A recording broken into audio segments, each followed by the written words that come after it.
আসসালামু আলাইকুম গাইস, আশা করি সবাই ভালো আছেন। তো আবার একটা নতুন ভিডিও নিয়ে আপনাদের সামনে আসলাম। তো অনেক দিন ভরায় মনে করেন মাঠ ঘাটা আসা হয়নি। তো আজকে মাঠে আসছি নদীর পাতায়, মানে এটা নদীর হলো বাঁধ বলে। আজকে হলো মাঠে আসলাম একটু লাইয়ের পাতা নিতে, এটা দিয়ে একটা গোপন রেসিপি বানাবো। তো এই যে লাইয়ের ভিয়ে যাচ্ছি তুলতে লাইয়ের পাতা। মানে কদুর দামটা কম, এতই পরিমাণ কম যে গরুকে আনে সিদ্ধ করে খাওয়ানো হচ্ছে। যাদের গাই গরু আছে তাদের খিলালে অনেক দুধ হয়। তো আমাদের বাড়িতে আমাদের মামির গাই গরু আছে, খিলাই কিনে। তো এই যে ভিয়েতে পাতা নিতে আসলাম, সুন্দর সুন্দর কয়েকটা পাতা নিব, ভর্তা বানাবো।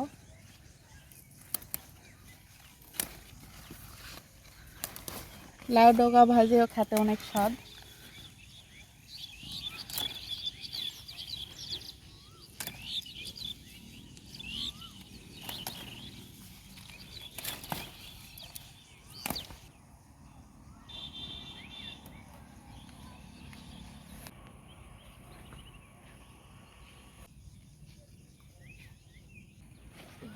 এই যে তোলা হয়ে গেল, আর বেশি তুলব না, দুইটা মানুষ।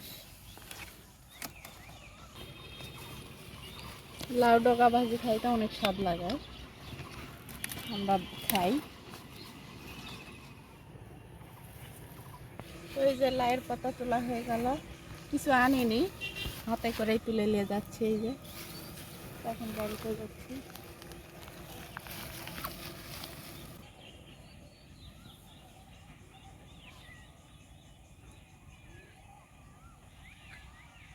তো আমরা ছোট খাইতাম, আমাদের দাদি নানিরা ভর্তা করতো।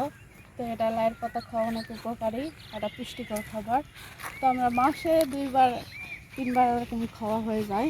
মানে এই পাতা ভর্তাটা আমাদের এতই ভালো লাগে, তো এটা বাড়িতে নিয়ে যায় আপনাদের সাথে শেয়ার করবো, আপনারা তো দেখতেনই।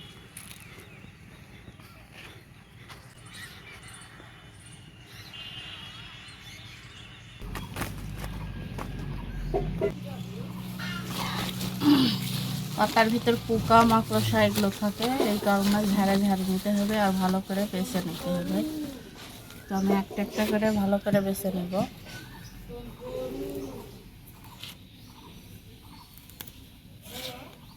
এই যে এইভাবে পাতাটা মেলে দেখবেন এই পিস ওই পিস। আগেকার মানুষ অনেক কষ্ট করেছে, আমরাও মানে বাপ মায়ের কারণে হয়তো বাচ্চা কাচ্চা বাবা মার বেশি, আবার কষ্টে। তো তেমন তখন হলো রোজগার মানে ঠিকই ছিল, কিন্তু মূল্য ছিল না, মানুষের দাম ছিল না। তো এমনও দিন গেছে অনেক কষ্ট করে এই যে পাতা তুলে, মানে লাইয়ের পাতা তুলে ভর্তা করে খায়ও দিন পার হয়েছে। তো সেই দিনগুলোর কথা মনে হলে অনেক খারাপ লাগে। তো এখন আল্লাহর রহমতে অনেক ভালো আছি, আল্লাহ যেন এভাবেই চলাই আরও। এখন জিনিসের দামও বেশি, মানুষের মূল্যও বেশি, মানে কাজের দাম। আগে যেরকম কম আসছিল, 10 টাকা কেজি 12 টাকা কেজি বলে চাউল কিনে খাচ্ছে আমার আপারা গল্প করে।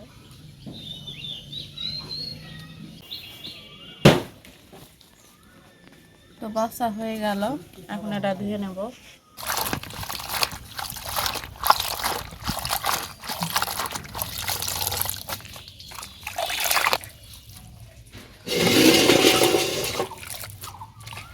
তো ধোয়া হয়ে গেল, এখন রান্নাটা বসাই দেবো।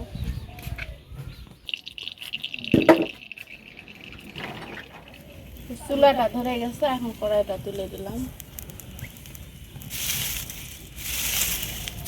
কড়াই তেল দিলাম, আলু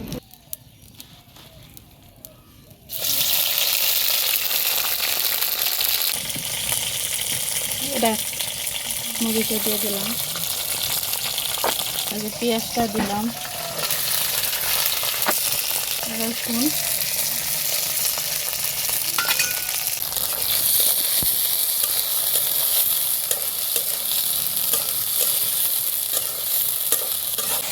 এই যে লাইয়ের পাতা ধুয়ে রাখছি, এটা এখন দিয়ে দিলাম কড়াইয়ে সেই গড়ি করে।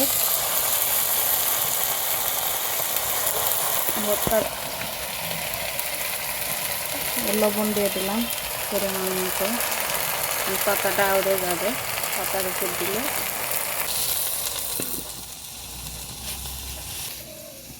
তো বাইরে অনেক রোদ, এই কারণে চুলার পরে রান্না বেড়ে দিচ্ছি। তো পাতার জাল, এই কারণে একটু ধোয়া হচ্ছে।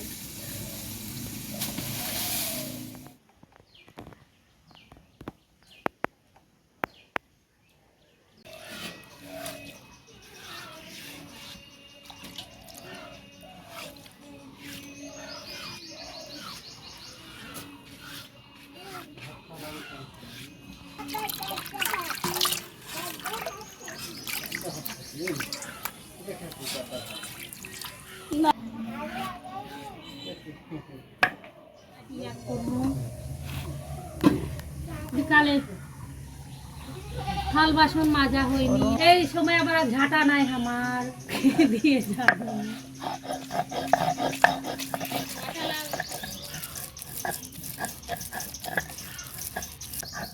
দুধটা তেজ দেওয়া লাগবে বেশি করে, তেজ না।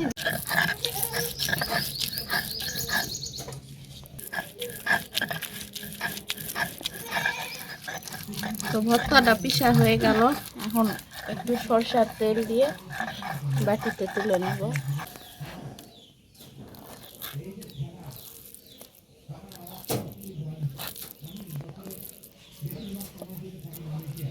তুই মাখিস।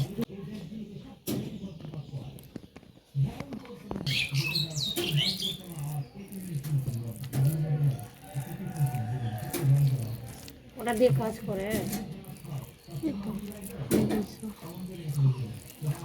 মাখাচ্ছে এখন। চোখ মুখ এতটা ইয়া বাড়ির থাকলে মুয়ে কয়েক ইয়া দিয়ে আসবো কিরিম মাখবো।